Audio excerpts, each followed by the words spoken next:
Good morning, and welcome to our COVID-19 series, Contact Centers, Ensuring Business Continuity at the First Line of Customer Service. My name is Connie Weissman, and I'm VP of Corporate Partnerships at Plug and Play, and also co-director of the Enterprise Tech Vertical. Today, I will be your host. Before we head into the webinar, I'd like to talk a little bit about our COVID-19 Accelerator program. This is a new initiative that Plug and Play has put together because of the recent events of the pandemic. This is a quick way for our corporate partners to engage with startups along 5 different industry verticals, things that are clearly very important for our corporate partners and for our startups. Number 1, we look at solutions in digital health. We look at supply chain solutions, as well as solutions in retail, enterprise tech, and financial services.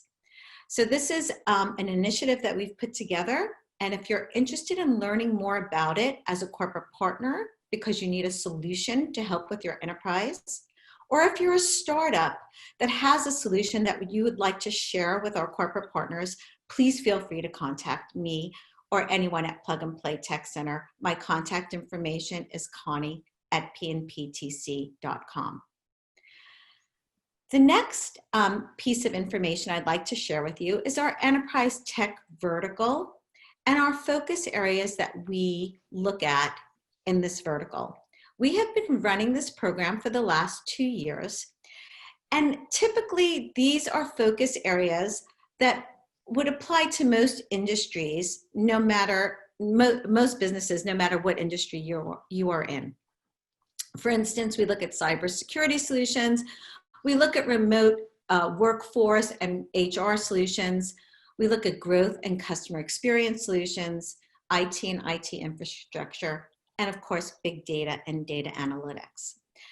If you are, again, a startup that has a solution that you'd like to share with us that we can bring to our corporate partners, or if you're a corporate partner that is looking for a solution in any of these areas, again, please feel free to reach out.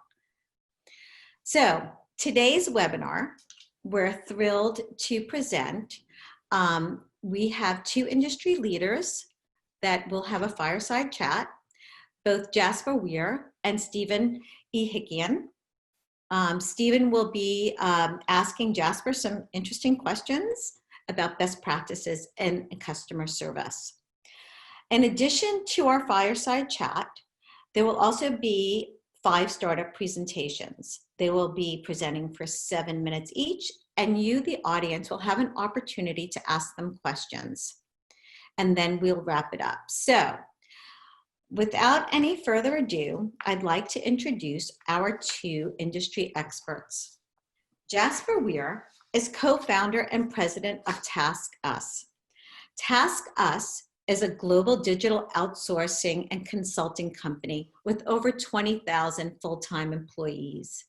Since 2008, TaskUs has partnered with the world's most innovative corporations to scale operations and to develop digital customer strategies. He will be interviewed by Stephen Ehikian, who's co-founder and president of Airkit. Airkit is one of Plug and Play's portfolio companies. Before Airkit, Stephen was formerly VP of Product at Salesforce and COO and CFO of Salesforce IQ, which was called Relate IQ prior to their acquisition by Salesforce in 2014. Congratulations. I'd like to thank both of you for being here and to thank everyone for sharing their morning with us or afternoon, no matter where you are. And please feel free to engage. Thanks, and now I'll turn it over to Stephen. Thank you, Connie. And thank you, Plug and Play. So today we're going to be talking about contact centers. And amid shelter-in-place orders and social isolation, this is a discussion about connecting with people and using technology to deliver an amazing customer experience. And Jasper, welcome. Thank you for coming. I do want to just take a second to expand upon your journey and brag about you for a second, because I think your journey has been incredible. So let me start that you are a successful entrepreneur and business leader. You know how to inspire Let's see, how does it ask you to start your video? Give me a second, sorry. I'm getting asked by Zoom to do a couple things here. Perfect. So Jasper, I'm gonna highlight your journey. Successful entrepreneur and business leader. I'm gonna kind of talk about the journey. It's 2008, you're graduating the University of Southern California. You're entering one of the worst job markets I could possibly imagine. It was previously it was a really bad recession, financial crisis, uncertain times, and you and your best friend, Bryce Maddock, decided to take your life savings to start a virtual assistant company. It didn't take you long to kind of pivot this idea to dedicate these services to growing businesses. TaskUs was born, and what started with 2 founders, fast forward 12 years, you have 20,000 teammates servicing the most innovative companies in the world. You were recognized recently, both you and your co-founder were recognized as the 2019 Ersten Young Entrepreneurs of the Year Award. And if that's not enough, the Blackstone Group, I think it's like one of the largest, if not most successful private equity fund in the world, has recognized the strategic importance of your business with a very large investment just a few years back. So anyway, with that, welcome Jasper. And I'm gonna start with, was this the journey that you and Bryce envisioned 12 years ago when you started this company? Thanks, Stephen. You know, it's funny you asked that. Bryce and I are big on goal setting and visions. And so we'd each written our personal visions when we started the business in 2008 of 5 years out.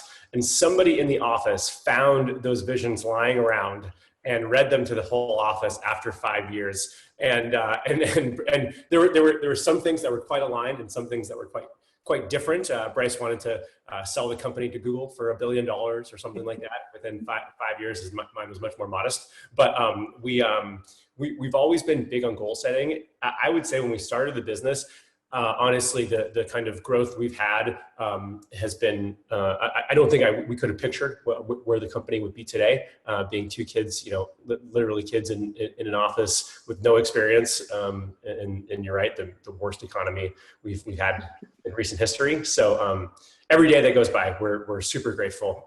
And it's all kind of, it's a lot of pinch myself moments when I walk into one of our offices. Well, used to walk into one of our offices, or get to be on the phone with some of our customers who are the biggest and most innovative technology firms in the world. Perfect. Congratulations. And what I love about your story also is you've gone after an industry that, in my mind, I think of contact centers and BPOs. Historically, I think of a high churn, low morale work environment, more or less a cost center. But TaskUs approached this very differently with a very innovative mindset, and specifically the focus on people and culture. Do you mind just commenting on how important your people and values are to your business?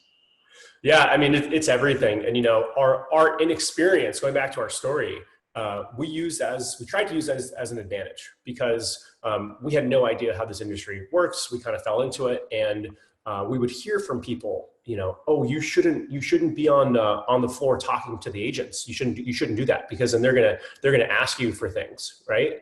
And we were like, that sounds crazy. And we'd hear other things around, these are dead end jobs. No one ever is going to be passionate about the work that they do in a contact center. And all of these preconceived notions of how the industry should operate is what we were met with. And we said, we used our, we were probably quite naive, but we used that and said, look, we don't think it has to be that way. What if we just focus on our people? And really, we have. And it's not, people talk about focusing on their employees. For us, TaskUs is a frontline first culture. That means we are all in service of our people that are on the phones, on answering emails, doing content moderation or other work that we're doing. And we back that up in metrics. And so we have, in the last 6 years, made a people metric. We use the employee net promoter score. And you can use any sort of employee satisfaction score, but we actually have made that the #1 most important metric in our business, more important than revenue or profit or growth. And happy to go into that, but that's how we really drive a people first strategy. Is we make it the most important thing in the business. I love that. And I'm sure everyone's on the phone is thinking, that sounds great, but how do you find the teammates that want to subscribe and sign up for that kind of a culture? Any secrets or tips on hiring and retaining great people?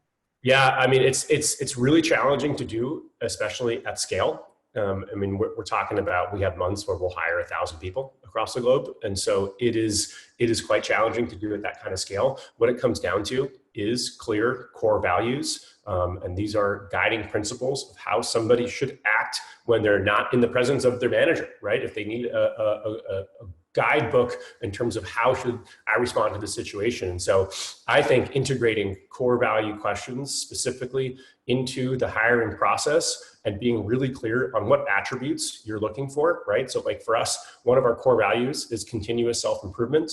We believe that you have to have a level of self-awareness in order to want to be in a growth mindset and improve yourself. And so there are certain questions that we might ask around that. And it doesn't matter how great a candidate is, how amazing their resume is, or perfect their experience is. If they can't recognize some of their own weaknesses, if they can't recognize their need to grow in certain areas professionally, they're not going to be a cultural fit. And so getting really, really clear on what is your unique culture, and how do you ensure that every level, from a C-level hire down to the front line or whatever that looks like in your business, is aligned to a few really important principles in your business. That's great. Tips that apply to a 2-person startup to even 20,000 teammates. So I love this. Let me kind of pivot the conversation to think about pre-COVID and some of the trends that you were seeing. So we heard, I mean, even before COVID, heard so much about the rise of the digital-first consumer. You think of by myself, I'm on my smartphone, I'm shopping on Amazon for day-to-day needs. I'm buying insurance through companies like Lemonade, renting a car through Turo's Marketplace. These are just seamless digital experiences. Can you just comment some of the trends that you're seeing from the consumer side? Yeah, I mean, we service those companies, right? Like that is our core market, are people servicing digital first consumers. And I'll comment on one interesting part of that, because what happens is you have early adopters for these digital consumer businesses. And the early adopters are generally very tech forward, don't want to talk to anybody on the phone, happy to engage in a chatbot or just a live chat with a rep, or do self-service. And that's great for the digitally native consumer. Now, what happens when one of these companies goes from a niche digitally native product where someone like you and I might use the service, but then hits the mass market? You actually have to think about supporting them in more traditional channels. So it sounds crazy, but we've had conversations with our customers that say, hey, you should think about opening up a phone channel. And it's kind of counter to what you might expect. And it actually relates quite a bit to COVID. And I think what you're seeing during this time with consumers is people, you have a mass audience that has been forced to become a digital first consumer. And my dad and mom are using Instacart for the first time and realizing how great that is. And I think there's plenty of examples of people now, because of the situation we're in, becoming digital consumers. And that trend, I don't think, is going to reverse.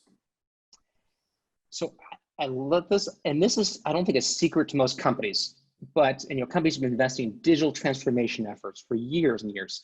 But there seems to be a disconnect between the expectations that customers are expecting and what most companies are able to deliver today.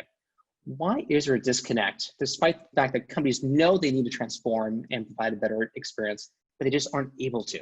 What are things you're seeing? I think there's one company in the world that we can blame for that, and it's Amazon. And because Amazon is so good.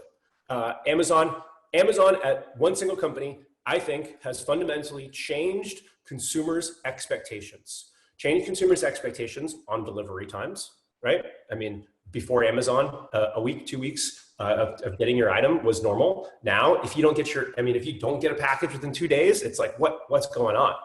So I think Amazon's entirely changed how consumers think about delivery, and I think on the same thing goes for customer service. I mean, they're amazing at that kind of scale. To be able to operate the way that they do is fantastic, and so they have set such a high bar. And the truth is that they are, probably the best run company in the world, if not very close to. And the truth is that they set the bar, and so I think the expectations are just not everybody can operate as well as Amazon.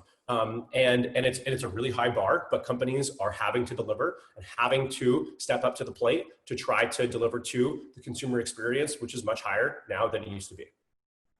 And are you seeing companies adopting any new tools to help meet that? Whether it's like they have ideas, but they just don't have enough technical resources to build those ideas? Are they trying to bring in new technologies to execute and deliver that? Yeah, I mean, I think there's a variety of technologies. I think self-service has been really big and continues to be big. I mean, with a lot of our customers who are really high growth technology businesses, we always see a trend where it's like, hey, we're exploding in growth. We need more people to handle our email queue or our chat queue or phones, and then they really invest and make sure that this growth and contact rate does not stay linear with time, because otherwise you end up adding way too much bodies. And so we use a lot of different tools to help our customers figure out, how do you better service your customers in a self-serve fashion? How do you deflect contacts from certain channels, maybe from phone to email or chat? And I think technology is absolutely an important part, and there's lots of tools. I also think in general, what's important is the feedback loop from customer support back to the product. Because when people talk about automation, as an example, right, and take any take a ride sharing app like Uber. Uber contact rates have gone way down over time.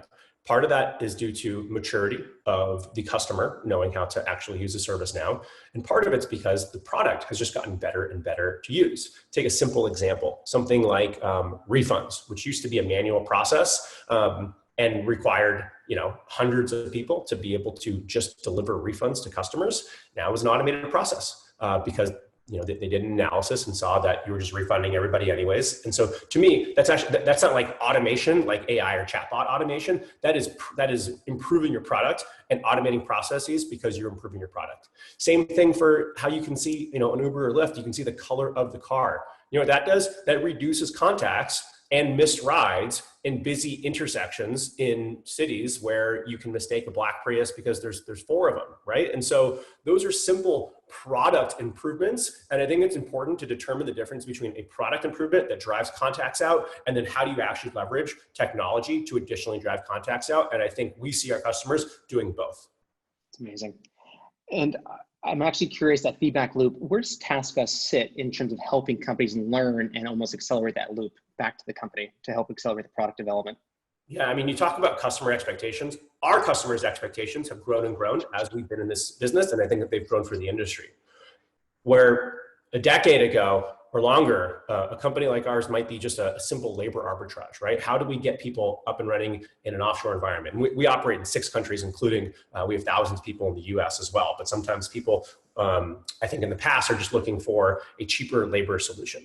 Today, people are looking for their outsourcing partner to add value, because we are the ones on the front lines talking to customers. And so we set up different sorts of cadences with our customers, right? That might be a weekly business review or a quarterly business review. And we encourage our teams, like on our quarterly business reviews, if you're just there reading out metrics of how we performed in the past quarter, you're not doing your job, because we all know what those metrics are already.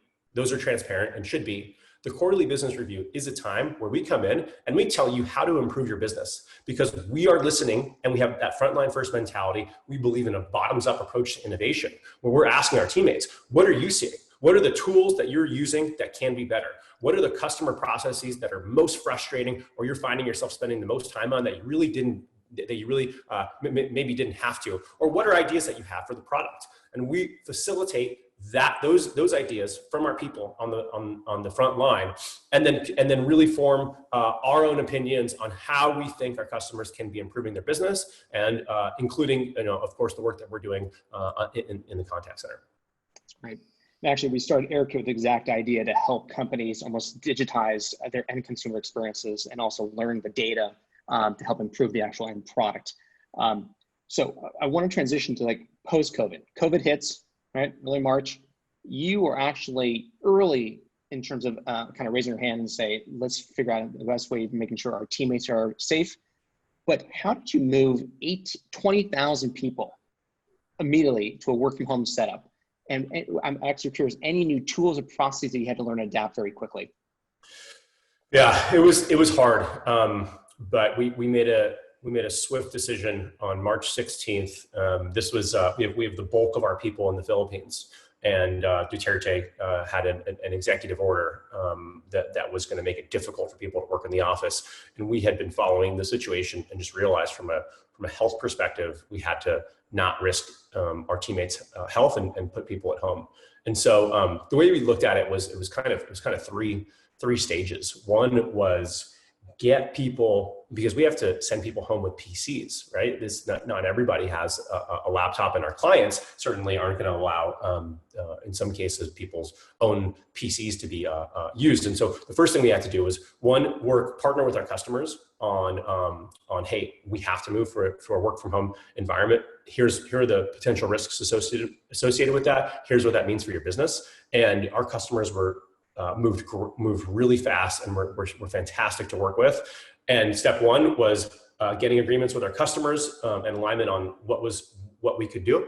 And then it was at all costs, get computers to people's homes. And I've never seen a more clear example of why investing in culture and people is so important than I did in that time of panic, because people did whatever. I mean, we had heroic efforts from our teammates, staying up days on end, delivering PCs to people's homes in the various countries that we operate, literally to make sure people just could get back online and work for our customers. The other thing we had to do was, like I was saying with customers, is there were certainly some strategy changes as well.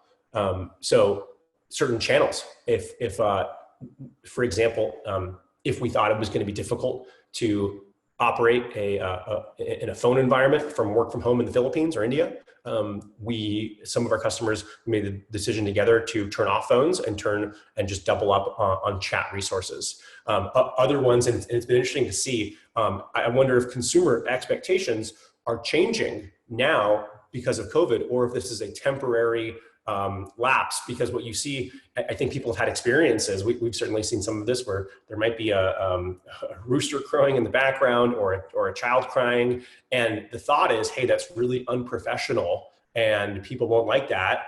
But actually in today's environment, I actually think consumers it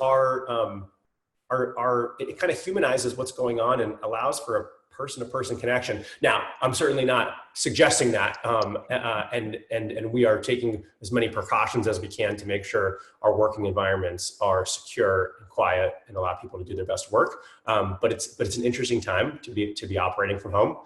So yeah, it was about getting a agreement from our customers, aligning on strategy as to how to work from home, getting computers home. And then we have a task force of leaders in our company that have been part of work from home environments and quickly created an operating model from hire, all the way through of how we would need to change what we were doing, and roll that out really, really fast. And so it was just amazing to see the team. Congratulations. Yeah, absolutely. And we kind of mentioned this before, but we saw the rise of the digital first consumer, and that's only accelerating, to your point. Can you maybe speak about any new tactics or channels, specifically digital channels, that customers are raising their hands saying they're adopting at a higher volume, velocity? You kind of mentioned chat. Are there any other channels that are just top of mind right now that customers are asking for? Chat and asynchronous messaging has been on the rise already. It's a great channel, I think, especially for retail. And non-critical, kind of real-time critical contacts. And we were already seeing a rise there, and we've just seen that accelerate through COVID. I think people are just, some customers of ours have had their volumes decimated, right, and are really struggling. But there's other customers, people in food delivery, grocery, and other forms of kind of streaming entertainment, who all are up and have had to adapt to, hey, we've got increased customer demand and we're operating in a new environment. So we've seen increases in digital channels through COVID is kind of the consistent, and that boils down to chat, email, and asynchronous. So you hear so much about automation nowadays, self-service, and automation can be a very scary word at times. Can you talk about, we can keep hearing RPA systems and kind of reducing automated tier one support. What does that mean? What are you seeing in the front lines here? Yeah, I mean, we talked about this a little bit, right? I think there's two forms of automation. There's product automation, which I think is actually the bigger form of when you see, especially in the contact center, like tons of volume coming out of the system. It's generally not because there's a great chatbot that all of a sudden takes over the work of what the people are doing. It's usually a big improvement on the product. So we see that. And then also the way we look at it is, if it can't, we encourage our teammates to find ways, and we have kind of hackathons internally that allow people to automate processes of their own work streams. And we celebrate those because our belief, because we have customers that are growing, is even if we automate out some of our volumes and have a short-term revenue, I mean, it actually leads to a short-term revenue reduction for us, but we believe it earns us trust and is the right thing to do for our customers. And so we really encourage that automation to happen. What we see is better tooling for our teammates or our front lines, or agents as they're called, but better tooling for them and better kind of opportunities for them to be more efficient, where the simple contacts are automated, or allow them to operate in more kind of high pressure environments, solving challenges. And so for example, you see a lot of easy processes, like whether it's like checking your balance at a bank, that are now automated. But also what we're seeing is the contacts that are remaining in the system will be more and more complex and often relate to an ecosystem, especially when it comes to technology companies, right? And so if you're calling because your Ring video doorbell is down, it's no longer just a simple troubleshooting problem with that device. It's a ecosystem problem. Is your Wi-Fi working correctly? And looking at other IoT devices in the home and seeing, is the integration, are the integrations working correctly? And so your agents actually have to be able to operate at a higher level and have and are responsible for solving more problems than they would have been before. Great. I'm going to give you the last minute hot takes, just one or two sentences would come top of mind, a couple of topics. We hear about the new normal whenever it arrives. How are your customers approaching ramping up operations at all when the new normal does arrive? I mean, it's still tough to say. We don't know when we will return to a work environment and what that looks like. And so for us, it's about determining how much work stays at home and for how long, and looking at performance and looking at teammate experience, and do people prefer working from home? I think we'll see at least 20% of our jobs stay at home, and then I think we'll start to slowly go back into the office in safe ways. And if things flare up again, which they probably will, we'll need to be able to swiftly move from the office back to home. And I think our customers are starting to think about, hey, if we've seen a lull in volumes right now, as things come back, how do we prepare for a quick ramp? So we haven't had to really cross it yet, but we do have customers thinking about it, and we're thinking about where those ramps happen. I'll give you one last question, because I know, Ahmet, you're about to jump in here. You have a bunch of entrepreneurs listening in, and rewind the clock. You started this business in a previous economic downturn. Now we're in a new one today. Any problems you're seeing today without a known solution that you might be able to give a nod to some entrepreneurs, and maybe they can start solving these problems? Oh man, I mean, what an amazing time to be an entrepreneur. I mean, this I think is a fantastic time to start a company. Anytime there's a major tectonic shift in how people work, right? I mean, look at what we're doing right now on a webinar. This is becoming the new norm. So I don't know if I have a specific idea there, but there are so many opportunities to help companies adapt to this new kind of work environment. There's so many opportunities to think about how this will impact commercial real estate, how this will impact how we think about the office, how this impacts cloud technology tools that keep us connected. I mean, I still think we're in the second or third inning of this, and be an amazing time to be an entrepreneur and start a business. Jasper, thank you so much. Thanks, Stephen. And I think, Ahmet, we have some Q&A right now. Yeah, we've had a couple of questions. Just as a reminder, if you'd like to submit more questions, feel free to do so at the bottom. In the interest of time, I'll ask you a couple of questions since we have received a few. But if you're interested in connecting with Jasper or Stephen after the webinar, please send us a note and we'll see if we can connect you guys. We've had a couple of interesting questions come up. And this is for both speakers actually. In your mind, Jasper, you talked about like Amazon being so customer obsessed and they've been great at it, but who in your mind has adopted the best consumer experience strategy and why? You probably did answer this earlier on, but what does it look like from the back end? Yeah, I'm going to stick with my Amazon example because it is so impressive what they do. What does it look like from the back end for them? And I don't think most companies cannot replicate this, but they built out their own tools. And again, I would not advise that for almost any other company that doesn't have a $1 trillion valuation. But they have their own CRM, they have their own telephony platform.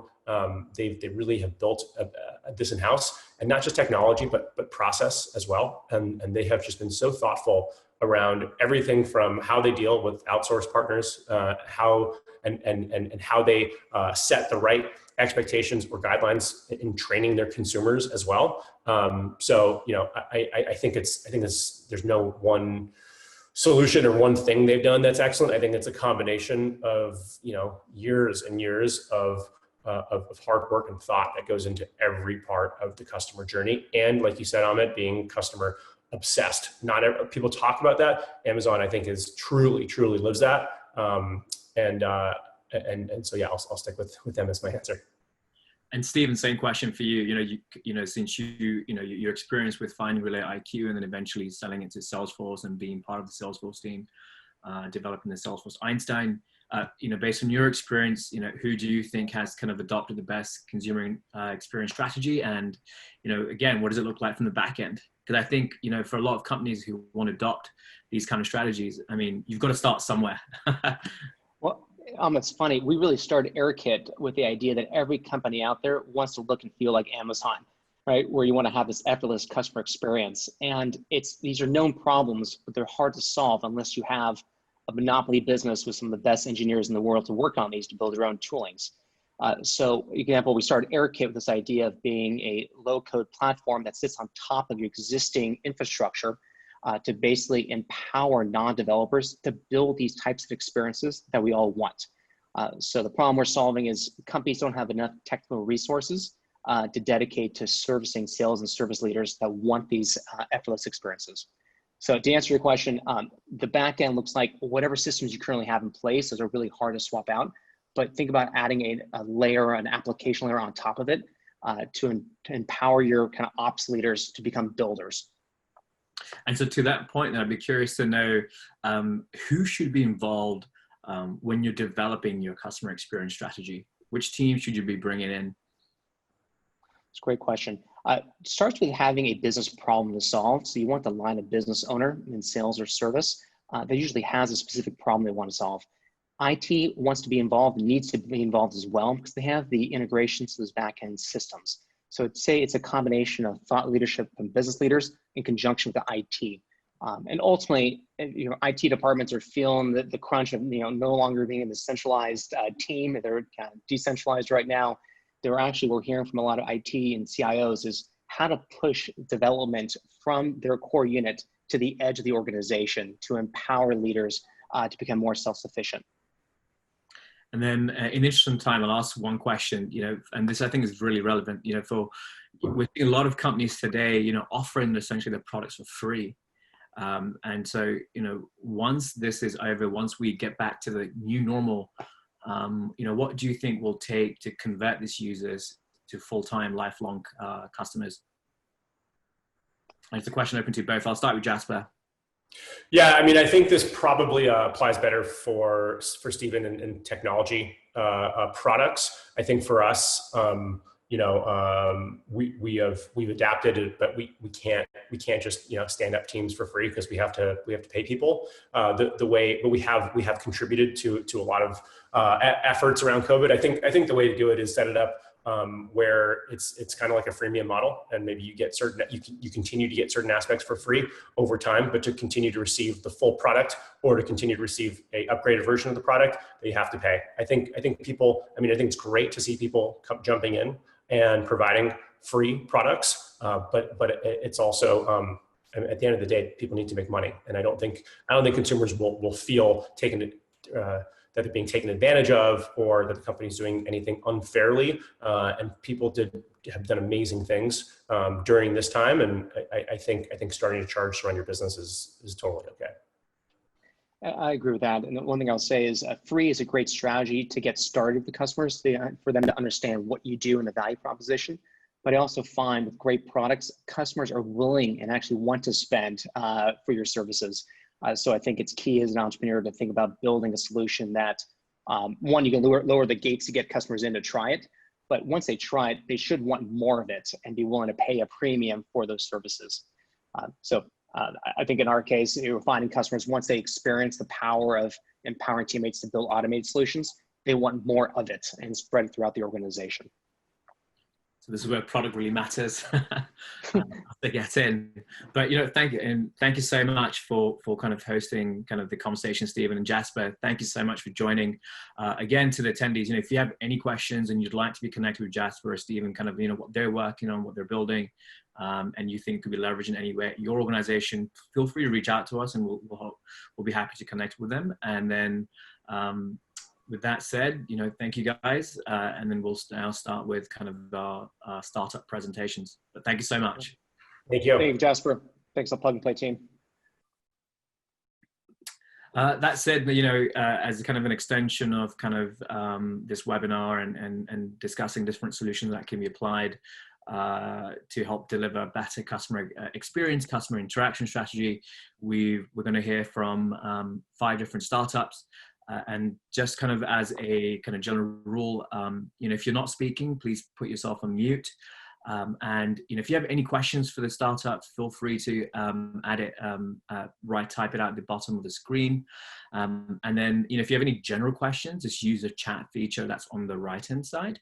And at the end of every startup presentations, we actually will present a poll where we will ask you whether you want to be connected with any of these startups. So should you wish to be connected to them, just select yes or no, and then following the webinar, we'll be happy to connect you with them. With that said, I'd like to kind of kick it off with Agara. I think we have Abhimanyu on the line who's presenting. So please take it up from here. Hi, my name is Abhimanyu. I am the CEO and founder of Agara. We are a real-time voice AI company, and I'm going to talk about how you can keep your phone support processes alive and kicking during this crisis. Now, this is a fairly unprecedented crisis for us. You're unable to support the number of agents that you typically do. A lot of your agents are actually working from home, which often impacts productivity as well as adherence to process. Coupled with that, the fact that a lot more customers are simply calling in, and this is true for several industries, including retail, insurance, banking, and so on. All of that leading to the fact that you have a lot more customers waiting in line, a lot more customers who are being denied service, a lot more customers who are simply going back with a fairly poor experience.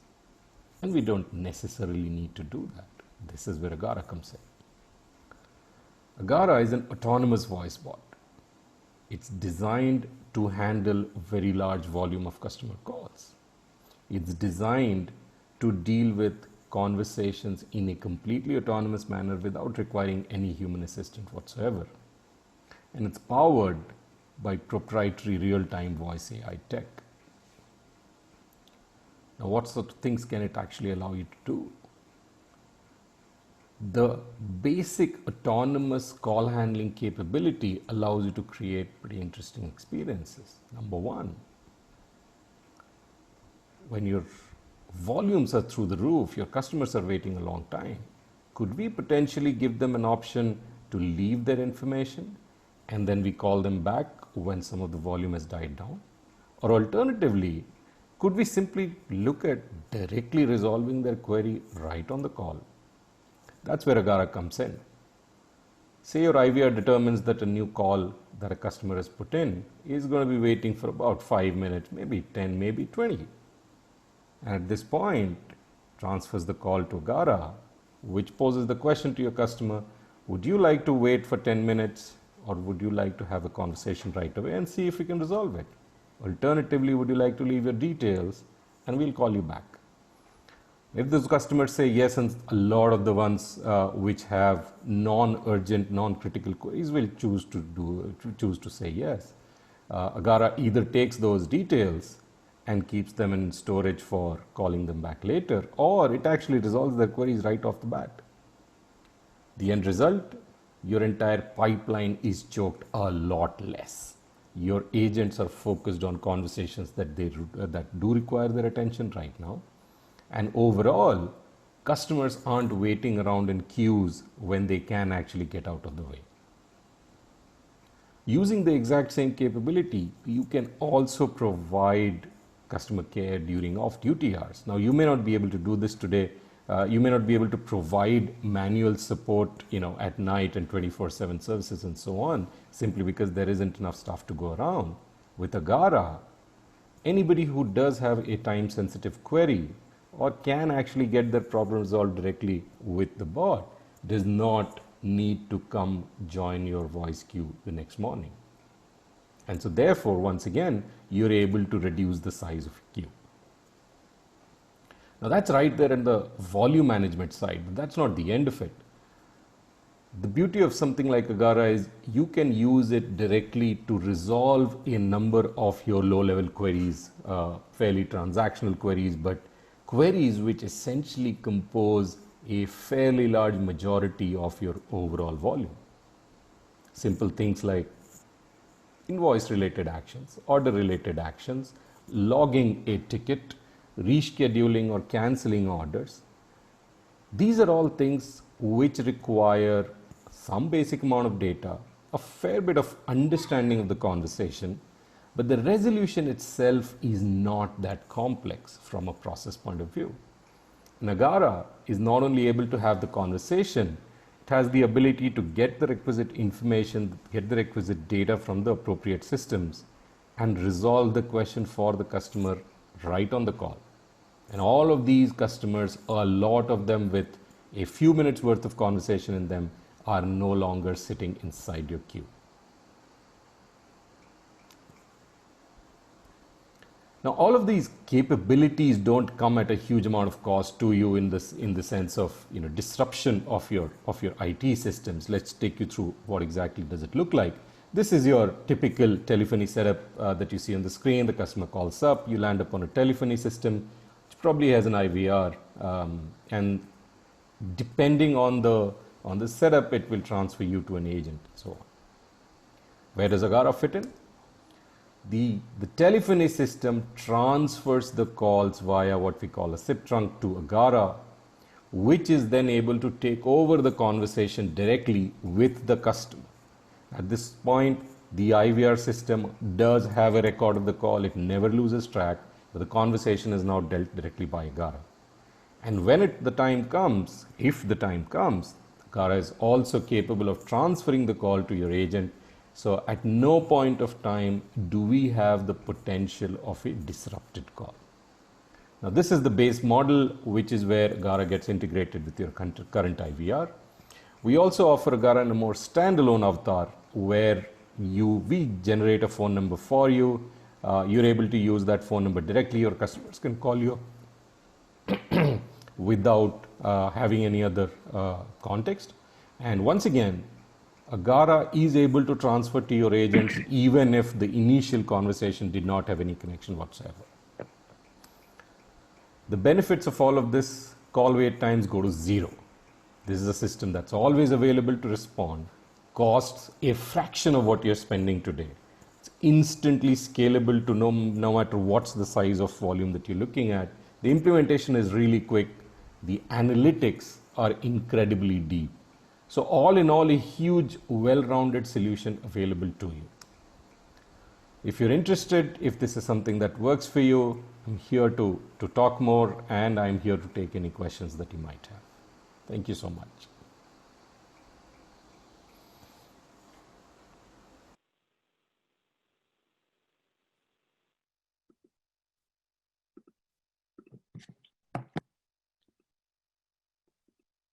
Hey, Abhi. Can't start my video, but hopefully you can hear me. Question for you is, where are kind of the best applications of your product in terms of industries? Typically, we see three of these industries that have been big adopters, and a fourth one that is a little bit down in the dumps right now. Retail and e-commerce is a big adopter because typically the queries are either resolved directly on the websites of the apps, but whatever comes to the call center is typically time sensitive, and so this is something that comes in handy. Insurance and banking typically deal with a huge volume, and they're constantly on the lookout or for ways to reduce down the number of instances that are being played out. Finally, there's airlines, where you have a combination of both. You have extremely spiky behavior, whenever there is a disruption in any sector and so on and so forth. But also there is a ton of time sensitive work that's going on. So airlines in particular have been very interested. Unfortunately, it's a bit of a bad time that is going on with them right now. And in terms of kind of automating, kind of high, low complexity issues, or how much are you kind of able to kind of handle without a real human touch point? So typically, in a given circumstance, we often target about 40% of the total volume. And in those 40% of the calls, we provide an SLA for 8 out of 10 calls to be handled entirely by the bot. So that's 80%. So almost 1/3 of all of your call volume today can be handled entirely by the bot. And then with one question, is this like a menu system on AI? So it is not just another interface, but artificial intelligent menu rather than just the user with the options you present them with? No, it's not. So look, you're on the phone, you're having a phone conversation. Menus don't really make sense. We are not really, nice when it comes to, reciting out lists. And so the biggest challenge in building out any voice-based interaction model is that you have to have a conversation, the one that makes sense, one that is able to actually have a discussion about positives and negatives of given option and so on. We can't just, unlike chatbot, we can't just list out a menu and you choose from one of them. And that's in fact one of the reasons why, even in the fireside chat, when you heard, voice is sort of treated with velvet gloves, because you can do a ton of these things in chat. When it comes to voice, you're extremely limited in terms of the UX. And so what we've done really is invested a lot of time and effort in building out the most appropriate kind of conversation, which makes sense when you're only listening and not looking at something. And I think your website, I think there is a demo on kind of what the product looks like, right? That is correct. And in fact, if you have a couple of minutes, I can do that right now live to play this out. Actually, we do not. Sorry. So I was just going to tell the kind of the viewers, sure. There is a product. I remember seeing it on your website. So feel free to look. With that said, if you'd like to connect with Abhi, make sure you click on yes in the polling at the bottom, and then would like to move on to the next startup. But thanks a lot, Abhi, for coming in and kind of presenting Agara. Thank you. Thanks. I'm sure they're busy for you right now. Yeah. Thanks. All right. That's it. I'd like to present Frank from Ersten. Hello, everybody.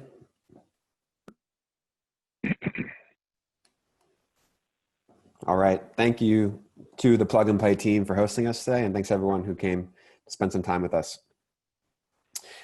To hop right into it, you got a brief overview from Steven, our CEO, but we really want to give you a better understanding of what AirKit is, how we're helping our clients through COVID, and then show you some examples specifically of AirKit's digital experiences. So first, a quick note on our team. We're here in the Bay Area, not far from Plug and Play. So if you're ever out here, please, we'd love to grab lunch. And our team previously worked together for the last 7 years at Relate IQ, where Stephen, Adam, and team worked directly under Mark Benioff, understanding how many enterprises were having difficulty unlocking the information in their CRM and other disparate systems to provide a unified digital experience to their customers. As I mentioned, not everybody has the money and resources of an Amazon, but everybody wants to provide the customer experience of an Amazon. So with that, we founded AirKit 3 years ago, and the problem we're really solving is how can we help companies scale with technology? Today, companies scale with headcount. You hire internally, you maybe hire an outsourcer, and then at some point, you look for operational efficiency and reevaluate with tech. Right now, this is extremely common, given that so many companies just furloughed or laid off people. A lot of them have strategic initiatives of how do we revamp up our operations with technology when come late summer or fall. And one of our customers puts it really nicely. They say customers are happy when their issues are resolved quickly, not necessarily when speaking to an agent. So we allow companies to scale with technology by empowering more business leaders to build these experiences. So in AirKit, if you're proficient in Excel, you will be able to build an AirKit app. We also have engineers accelerating their deployment times on AirKit to days and weeks versus months and quarters. So really the key takeaways to sum it up is we help companies provide a modern digital customer experience across any channel and across any device. We integrate with third-party systems, anyone that has an API or webhook. So we're able to connect disparate systems and get data and push and pull it through these systems. We report on every single touch point of the journey. And because this is low code and is built with secure enterprise grade needs in mind, you're able to build these experiences extremely quickly. So I do know we have a large contingent of insurance as well as travel on the call. Just to call out a couple high profile use cases that we're currently helping customers like MetLife is things like automating connecting with leads. A new lead signs up, instead of having someone manually call them, you can use technology to automate that. Things like first notice of loss, getting updates on a claim, or even renewing a policy digitally without having to speak with someone. The other is really around travel. So we're working with TUI, which is one of the largest travel companies in the world, based out of Germany. And we're able to help travel companies do things like engage people that may have abandoned the shopping cart, take a payment over the phone in a work from home environment, or to the point of having long wait times, being able to digitally engage people that are in your queue but unable to be picked up and allow them to still self-serve and give you information on why they're calling or schedule a call at another time. And the way that these companies are leveraging AirKit is they're building these experiences in AirKit Studio. This is the platform on the right-hand side. It's a drag and drop UI where you can take building blocks and plug them in to a user experience. I want to add a button. I want to capture an asset and have someone be able to upload a picture. I want someone to be able to pinpoint their location. These are all pre-built Lego pieces that you can drag and drop into your experiences as opposed to building them yourself. And most of the time, you can build whatever you want in AirKit, but sometimes companies like to get started with something that's easy to get going. So they have the idea of kits. These are really common use cases or customer challenges across different industries that I'll show you right after this. But the idea of how do I transition a phone call that will cost me dollars to cents? I do that by providing a digital experience. Maybe it routes off your IVR. The second is scheduling. We need to get in touch with a prospect or a customer. Instead of picking up the phone to call them, how can I allow technology to text them with a scheduling link and make it easy on both parties? And the last is transactions and work from home scenarios. But you need to be able to collect credit card information or other PII. We're able to provide solutions to allow people to do this digitally. So let's see it. The first one I mentioned is digital self-service. So on the right-hand side, you have this GIF. This is me calling in. I have a coffee subscription. And what I hear now is I can now press a digit and it'll send me a link so I can self-serve and I don't need to wait on hold. And what you see here is that link opens up into this branded web portal that's responsive on any device. And here you can surface up different components.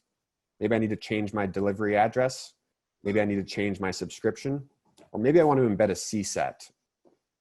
Those are all things that you can quickly drag and drop and create a screen in AirKit to ideally lessen the burden on people calling into your team due to increased call volumes on COVID, and allowing a portion of those people to self-serve digitally. The second is the idea around AirKit for sales and stop playing phone tag. I mentioned teams are doing more with less. This is a great way to help empower your sales team to increase connect rates.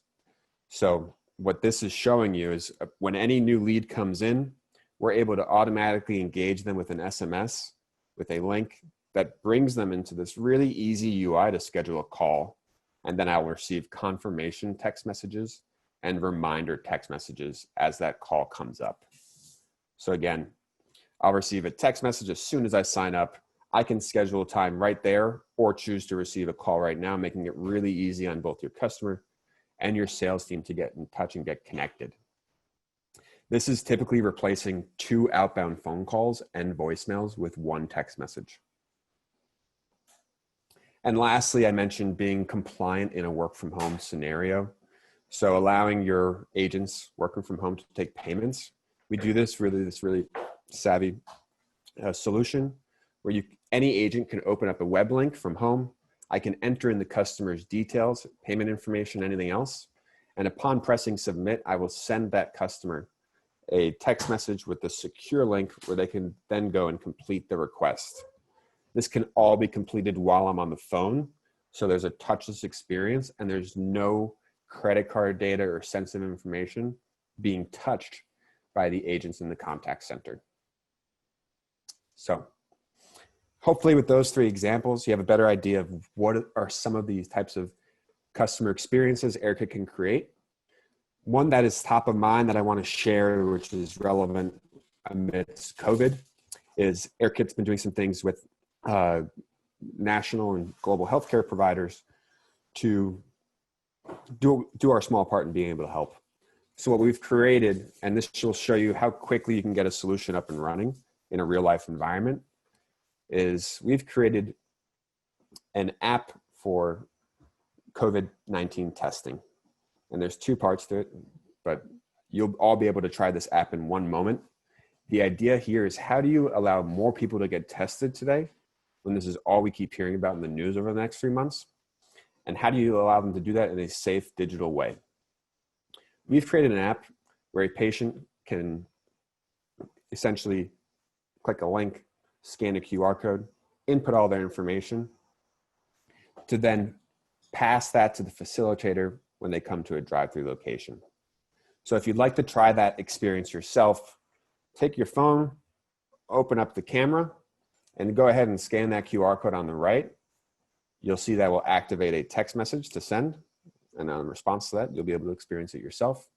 If any of these experiences are interesting or top of mind, or you have other ones that you'd like to discuss, we'd love to hear about them. That's my email. Please get in touch. Thanks a lot, Frank. As a reminder, if you'd like to be connected with AirKit following the webinar, please vote in the polling that's provided at the bottom of the screen. Frank, I do have a question for you. I've been hearing a lot around kind of the importance of building an omni-channel strategy, right? Whether it's voice, chatbots, SMS, emails, whatever that is. But for me, it still seems like that they're still quite, they're not linked, right? They're still kind of disaggregated. I'm curious to know kind of how AirKit helps bring it all together, which I think is still a missing piece for a lot of companies. Sure. Yeah, so to your point, if you already have an omni-channel strategy in place and you're already integrated with voice, chat, and bots, AirKit can embed ourselves with it across all these different channels. So chatbots today, they're great at getting you directionally to a point, but they're not great at completing the action. What we're doing today is integrating with chatbot solutions. So once you get to that point, I'm actually able to complete my request, and we send that information to different disparate systems, whether it needs to be in your CRM, your help desk, or a log as well in Intercom. So if you don't have an omni-channel strategy today, we do support every channel, chatbots, voice, SMS, physical QR codes, and can discuss how you're thinking about digital transformation or how to improve that strategy. And then since you mentioned this is a low-code platform, curious to know, how long on average does it take, we have one of the Q&A, for the average business person to learn the platform, to learn the AirKit platform so that they can build customer interactions themselves? Great question. So we have an AirKit bootcamp that we put you through in a 4-week process in order to make sure that you're trained. And we have trainers as well as resources on our end to ensure that you know what you're doing and you build, but we also have a team to help co-build as well. So typically we co-build the first experience, put you through this training program, and then you're certified by the end of it. But that should be ideally less than a month, but very high touch and hopefully very engaging. So, and that's all the time we have left. But if you'd like to be connected with Frank from AirKit, and you weren't able to vote in the poll, just please feel free to send us a note and we'll connect you with them. And with that said, I'd like to invite the next startup. Forethought, are you on? Yes, I am. How's it going? Good. How are you? So, the platform's yours. Please take it from here. Awesome. Will do. All right. Let me screen share that.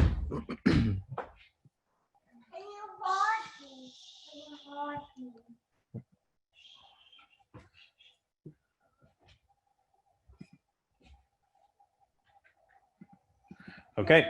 You guys should be able to see my presentation. Let's get started. All right. Hello, everyone. I am Dion Nicholas, CEO and co-founder of Forethought. We're on a mission to enable everyone to be a genius at their job, founded by myself and my co-founders. A little bit about us. We were the winners of TechCrunch Disrupt a couple years back, which is the world's largest pitch competition. And anytime I do these pitches, I like to say, if you've ever seen this, the TV show Silicon Valley, but I think Amit's getting used to hearing that by now. But yeah, so we're on a mission to make everyone a genius at their job using AI and starting with customer support agents. Our AI Agatha will integrate into your knowledge sources as well as integrating into your help center. So your Zendesk, your Salesforce Service Cloud, and really any other help desk. And then Agatha will perform 3 functions. One is solve. Agatha can automatically respond to tickets. 2 is triage. Agatha can route and tag tickets and get them to the right agents. And then 3 is assist. Agatha can actually help agents respond to questions for the more complex ones. So let me show you exactly how that works. And I will talk to you a little bit more about our state-of-the-art natural language understanding engine that powers Agatha. So imagine it's Monday, your sign-in is broken, and you're the contact center for a $1 billion payment processing company, and a wave of calls and emails have flooded into your support team. What do you do? So first and foremost, Agatha solves. Agatha will respond to 10 to 20% of your support tickets so that agents don't have to. So the way this works is that Agatha is integrated into your system, has read past conversations, has read knowledge articles and other data sources to construct these answers. And if Agatha has a high confidence that she knows the answer to a question, she will reply right away. So if someone sent in an email ticket or opened up a chat, Agatha will respond there. Step 2, Agatha triages. With 85% accuracy, Agatha will route any unresolved ticket to the right agents. Agatha will even make predictions about metadata, such as, is this a delivery issue or a login issue? And will tag the ticket with those tags and flag potential escalations and things like that before sending it off to an agent. And then lastly, once your agents are armed with the right ticket, Agatha can assist. So by reading through the millions of past conversations and pulling in thousands of knowledge articles, Agatha can actually help your agents address the more complex problems, the ones that didn't get caught by our solve solution. So what you're actually seeing here is a full service artificial intelligence solution for customer support tickets. And Agatha actually integrates, again, directly into your workflow. So here are some mock-ups of what Agatha looks like inside Zendesk. Actually, I think in this case, it's Salesforce Service Cloud. And very quickly, I will show you here a demo of what that looks like in actually the real life. So I'm actually going to go over here. This is another example of a Zendesk ticket. So imagine a person named Johnny sent in a ticket to Zoom. I mean, we're using Zoom right now, so let's pretend Zoom is using Forethought, using Agatha. So Johnny sends in a ticket and says, hey, I just switched from Cisco to Zoom. We have all these meeting devices that I'd like to keep using. Is there an API? So the first thing you'll see is that even within Zendesk, Agatha has already automatically tagged the ticket as an H323 issue, even if the human doesn't necessarily know what that means. Secondly, this here is the Agatha Assist tool. So you can see that right away, Agatha has actually identified and even highlighted the fact that the answer to this person's question is that they need to use the Room Connector API to populate the provisioning settings. And so here I can actually just hit add to reply as the agent and just copy in the answer. It's auto formatted and extracted based on the semantics of the question. You'll notice that this highlighting isn't there anymore from the answer. This was actually just Agatha directly understanding that this was an answer and just calling my attention to it. So this is a little bit about the natural language understanding that's going on there. We can walk through a few other examples, but I think y'all get the point. There's more resources here. If that top one didn't help, I can also click to go and view the article and attach links. And if nothing works, then I can also search. Let's say, will Cisco work with the calendar? And then I can also search the entire unified knowledge base. Cool. So going back to the presentation, just finishing it off. Why? How does this work? Why is this useful? So I just showed you an example of Agatha Assist. You can imagine how it works for triage as well as auto-solve. But there's 4 things that makes natural language understanding more powerful than things you've seen in the past. The first is that effectively, instead of using a chatbot system, you just integrate with the set of connectors we have. You do that through the Agatha dashboard.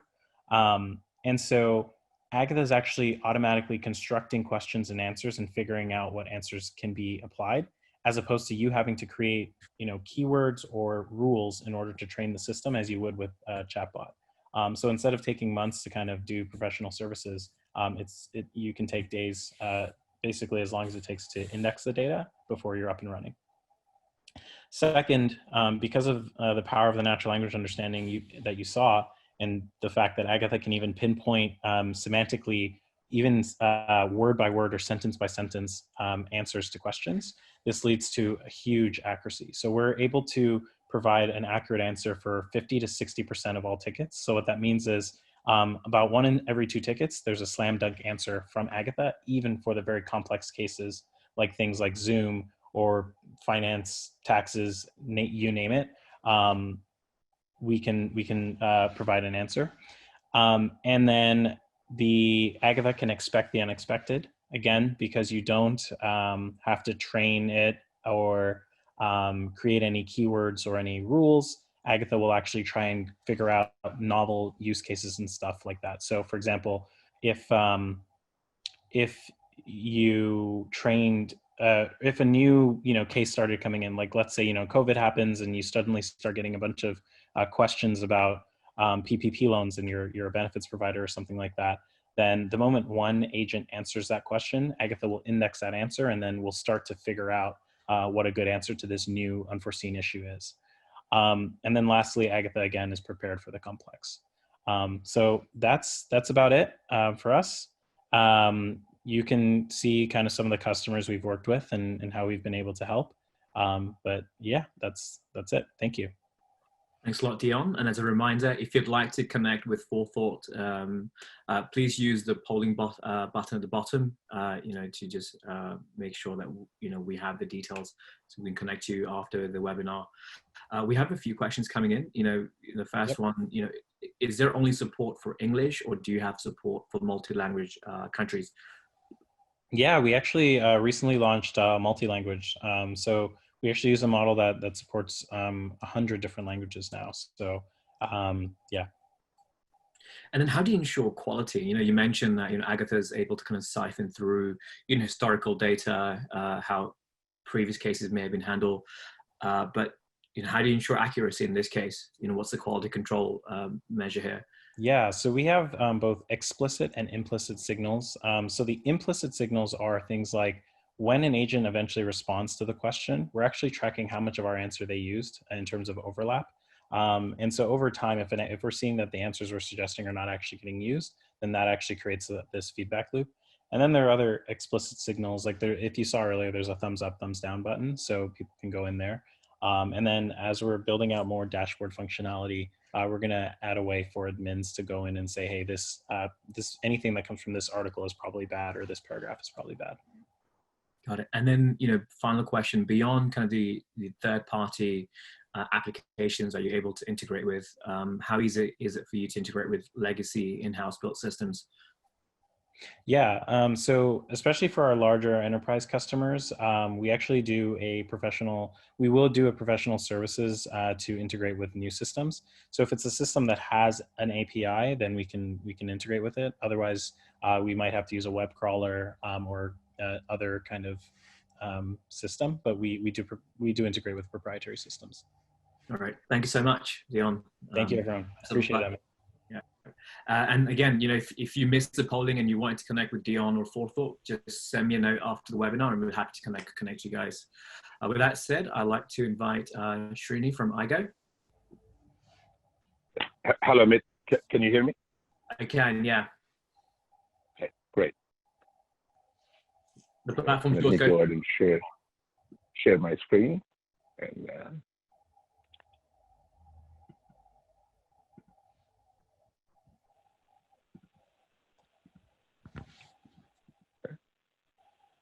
all right. So what we have with IGO is the world's first and only intelligent cognitive assistant. What I mean by that is this. You heard from a lot of chatbot companies, voice bot companies, and things like that. There are 2,400 companies in the space, many big names like Alexa, Siri, Cortana, Google Assistant in the consumer space, and you have IBM Watson and many other companies in the enterprise space. But here's the underlying core problem. All of these technologies have the same limitation. They don't remember what you said 2 sentences back, much less 2 days back or 2 weeks back, unless they're explicitly programmed to hear a particular utterance. They cannot learn any new information interactively from you. If you tell Alexa, Siri, or any of the chatbot companies, my favorite fruit is papaya, and you ask them what my favorite fruit is, they can't answer that. They don't understand context or complex sentences. It's more of a statistical pattern matching approach. If you say blah, blah, blah, umbrella, it automatically opens a weather application because that's what this word, the intent of this word is already mapped. It's a pre-mapped pre-setting. If you tell Alexa and Siri right now, don't tell me weather, immediately they tell you weather by the hour, right? So the problem here is not just with any of these companies, the underlying technology that they're using, machine learning and deep learning technology. We have tremendous respect for this technology, but we have also concluded almost 15 years back, it is absolutely the wrong technology to use to solve the problem of natural language interaction. None of these technologies can reason with you or manage an ongoing meaningful conversation. Therefore, they cannot be hyper-personalized for one individual, much less doing this at scale. Right? So this is the problem we are solving. These are massive cognitive gaps that exist in the marketplace. So IGO not only elegantly bridges all of these cognitive gaps, it continues to hyper-personalize the experience for each individual, and we can do this at scale. So to step back, our core value proposition is we essentially deliver highly intelligent and hyper-personalized conversational assistance at scale for your enterprise, irrespective of the domain, whether you're in the insurance space, whether you're in the high-tech space, whether you're in the retail space, we can deliver that. We can deliver that at scale. In fact, to sum it up even more, what if you can offer a dedicated customer service assistant for each one of your customers, whether you have 20 million customers or 100 million customers, an assistant that can remember what they said, all of the history, and that understands what they're saying, that can learn new information and be able to solve them. So this is where our customers came to conclusion that hyper-personalization is empathy applied, and that's where we are thriving. And if you look at the differences really between chatbot and where IGO is what we call the third wave of AI, very contextual, very adaptive for each individual. We really don't need big data. We don't need machine learning. We don't need deep learning. We are very contextual. We need very small amounts of data. And the scrutability is key, because if something does not work with the chatbot, typically the response is, we just need to train it with more data and hope there is no catastrophic forgetting about things that it already knows. Well, with IGO, you have access to the brain. You can actually map it and see exactly why IGO answered something incorrectly. Maybe it's missing a factor, maybe it's missing this, and that's how we go about it. So we moved away from big data approaches. We don't need big data. We don't need machine learning. We don't need deep learning. We moved towards ontologies, very small, relevant data. It's the concepts that we are teaching IGO. That's what makes us do these kind of things, which is essentially what we say is, if everyone else is working on a candle, we are working on a light bulb. To look at it differently, whenever you attend any of the chatbot conferences, they talk about there are 5 levels of chatbot, level 1 to level 5. Level 1 is more of a FAQ kind of chatbot, a notification assistant. Level 2 is also pretty similar, and level 3 is a kind of form filling kind of chatbot. What happens is, what they do not talk about is there is no path to go from level 3 to level 4. This is where cognition comes into play, which means does it understand interactively new things, cumulatively and interactively, new things that you can learn from customer. Hey, I'm moving to a different location. I'm going on vacation in this particular month. Don't charge me. Whatever it is, can it learn that new information and integrate that before it can respond to you intelligently? Can it reason with you? Does the personalization work in a way that is meaningful to you based on your preferences, your goals, and your needs? This is where we are talking about the cognitive chatbots, and I go to the best of our knowledge, IGO is the only level 4 chatbot that has all of these capabilities and allows us to offer this kind of dedicated customer service assistant for every customer that you have, individual customer that you have at scale. So, what does this mean to a call center, a contact center? Well, a number of customers that we are working with are actually customers who are using chatbots that are not able to deliver either their lack of understanding or lack of personalization, lack of ability to remember what was said before yesterday, day before yesterday. These are the customers that we are working with. And these are also the enterprise customers who are looking at kind of transitioning the contact center into an experience hub, where a cost center, which is today for business continuity, now it becomes an opportunity center or a profit center. So this is where we are playing a critical role in helping our customers move the needle towards becoming that experience hub by delivering hyper-personal experiences for each individual users that they have, irrespective of the quantity. So with that, let me kind of give you a quick demo of our technology. This is more to show the capabilities, and we built this almost a couple of years back. Alexa is supposed to be leader. We're comparing IGO with Alexa. But we are not going after direct-to-consumer market at this point. We're doing B2B and B2B2C. And number 2, we don't need a device unlike Alexa. IGO is a piece of software. We're integrating this within customers' existing applications behind their firewall. So with that, let me give you a quick feel for the technology.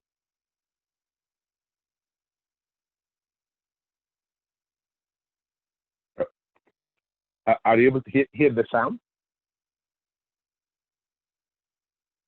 Let me unshare and share once more with the sound. Okay, there you go.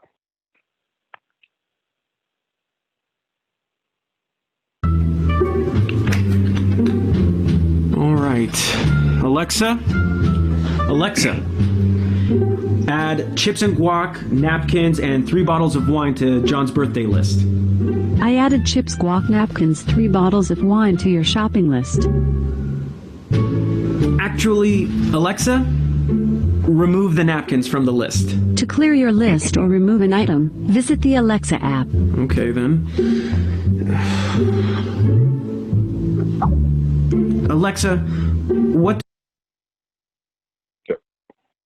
do I have on John's birthday list? You have one item on your shopping list. Chips, guac, napkins, 3 bottles of wine. You call all that one item? Oh, Alexa, remember that John's favorite cake is red velvet. I'm not quite sure how to help you with that.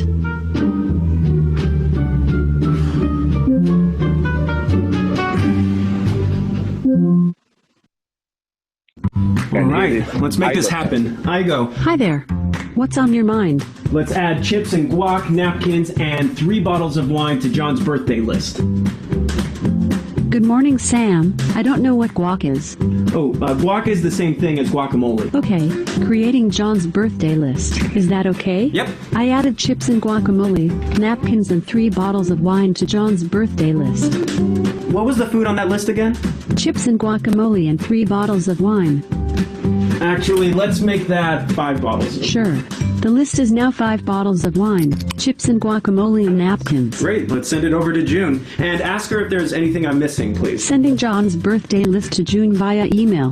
Wait, always contact June by Skype. Okay, sending the list to June via Skype. Oh, remember that John's favorite cake is red velvet. Got it. Fantastic. So that's what we have talked about, the hyper-personalized experience iGo remembers, understands, learns, and manages an ongoing conversation. So happy to answer any questions. That's my contact number. So Srini, unfortunately, you're out of time since your video took long, so that's your entire presentation. With that said, Sure. I'd like to invite the next startup, please.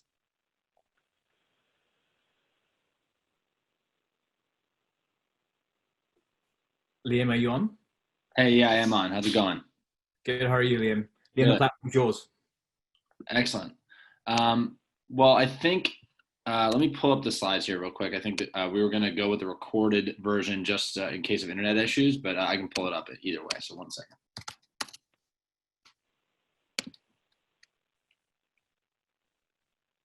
We have 7 minutes left, correct? 6 now? Yeah, you'll have your. Good afternoon and good morning, everybody. My name is Liam Delap, and I serve as the Director of Enterprise Solutions at Pipestream. Pleasure to meet you virtually. I wanted to make sure we spend the time today, the 7 minutes that we have, plus 3 minutes for Q&A, really focusing on how Pipestream has stood up and been able to help our existing clients during this COVID-19 crisis, and then just talk a little bit about our approach to the market as well. A little bit about us. We're based in New York City, and we have focused our entire business on deploying enterprise scalable solutions for large organizations that have a need to deploy messaging-based automation. And that's part of the reason why I've been able to win contracts with some of the largest organizations in the space across multiple industries. What we do for these businesses is we digitally transform and conversationalize their business so that their users, whether they be customers, employees, or the businesses that these companies work with, can have access to self-service transactions and questions 24/7, 365, always on.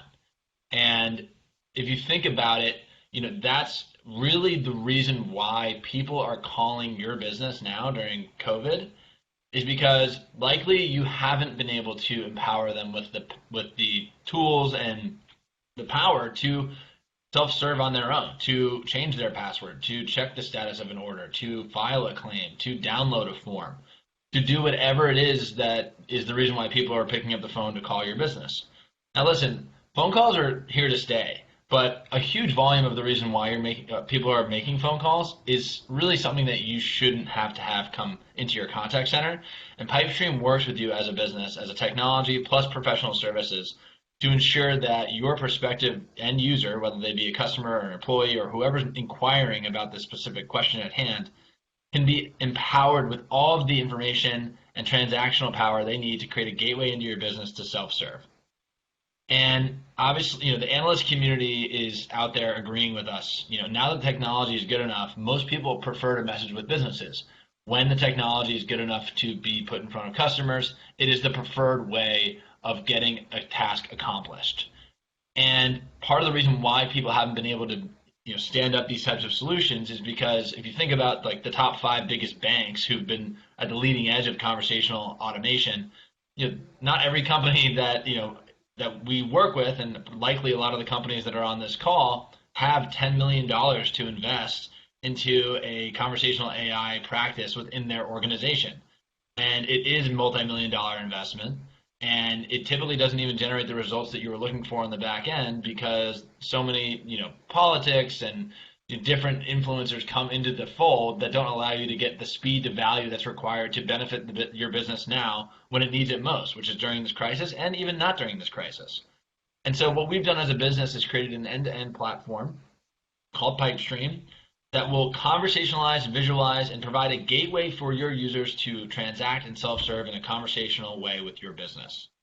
And we do the technology as well as the professional services enablement. So we can essentially serve as an extension of your team for anything you need to deploy from a conversational AI perspective, whether it be interfacing with your customers and automating any type of inquiry or use case you can imagine, or even with your employees. People requesting their healthcare ID card, or requesting permission to download a software, or even with the businesses that you work with. If you're in finance, you probably get a lot of businesses asking you for invoices or when their payment terms are over. How do we conversationalize that process? So everything is custom in nature with the businesses that we work with, and it's built for scale, and it's built for enterprise level work. And that's exactly what we do as a business. And we do it all in a very secure manner, so we can handle things like PII and PHI and PCI compliant information. And it allows us to push the envelope on what can be automated and the way it gets designed, so that it's really something that people want to use that outperforms a live agent experience. And we are fully omni-channel in that we can deploy these solutions across SMS, Facebook Messenger, WhatsApp, Google Business Messaging, Apple Business Messaging, and even Amazon Alexa. But when we think about messaging automation, I think some of the other folks that have been on today's presentation will or have already spoken about voice automation. Yes, we can enable some solutions through Alexa, of course, but what we've found is that there's a picture speaks 1,000 words. There's so much more you can convey and educate a potential user on by using videos and pictures and rich assets than you can via voice. For example, you can't use your voice to upload a PDF that's on your computer. You need to have the ability to visually click the specific file and upload it into a specific window. So what we've done is we've pushed the boundaries past just open-ended text NLU, which we do provide throughout the entire experience, but thinking about from a design perspective how we can bring these rich features into the discussion to push the envelope on what type of use cases can be self-served. Sometimes when you're on a call with a customer, you need to send them an email, and they need to download that email and print it out and sign it and send it back. How do we cut that issue resolution time from 1 week down to minutes? We do that by integrating with DocuSign and providing them with a canvas to sign with their finger and approve and go through different list pickers and select dates and do whatever it is that they need to do in the palm of their hands wherever they are 24/7, 365. Pipestream will enable that for you. We'll design it for you. We'll integrate it for you, and we'll optimize the solution for you over time. We spoke about omni-channel, but also people who are making phone calls during the coronavirus epidemic. How do we push them to a digital channel that's going to train them on a habit and a channel that's actually better to accomplish their task than a limited IVR functionality that even the best IVRs don't really create a fantastic experience for your end user? We do this through a number of companies, and right now you'll press 1 to use our digital automated solution. Specifically when you have high hold times, they'll be brought to the secure Pipestream experience and be able to complete their task wherever they are. And what we're seeing in our analytics is that folks who move to this channel, next time they want to accomplish their task, they just go to the website and use Pipestream directly instead of picking up the phone again, saving millions and millions of dollars annually on labor costs and actually improving customer satisfaction and NPS scores across the board. So I'll leave you with this, a couple of coronavirus use cases that we were able to spin up in a number of weeks for redacted customers here that are in the travel space.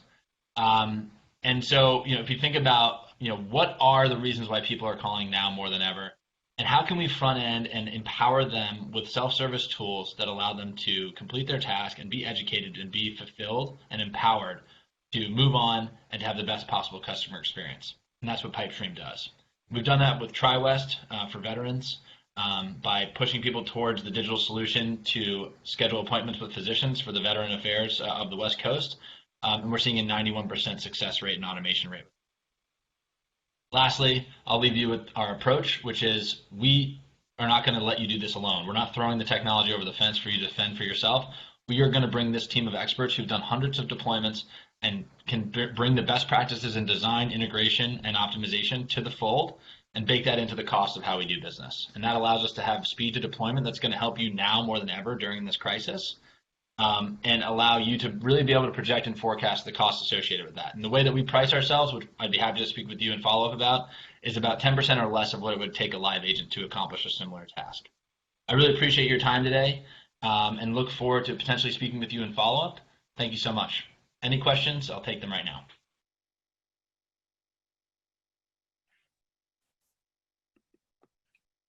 Hey, Liam, are you on? Yep, I'm here. Perfect. Yeah, so if you'd like to be connected to Pipestream again, please use the polling option at the bottom and we'll connect you with them following the call. Liam, question for you is, are you able to support multiple languages? Yes, we are. We can currently do everything in all of the Romance languages. And then as it relates to any other language, we can do that currently in a guided flow pathway. And then really just the way that we can train our language model is just based on the desires and the business needs of each customer. So we can deploy really any language. We're just building that. Our product prioritization on that is really based on the needs of our customers. So I guess with that said, how long would the integration take for kind of the languages that you may not be, typically used to providing support to? Yeah, so the core of our NLU is multilingual. So once we had an organization that was willing to move forward and would like to kind of partner in development of those types of language with us, it's really a matter of weeks. I would say around 4 to 6 weeks. We just want to make sure we do all the proper training and testing as well. So as long as we have a development partner that's interested in building out those new languages, I would say 4 to 6 weeks. And is that just typical of an integration strategy, or this is specifically for just languages that you're not?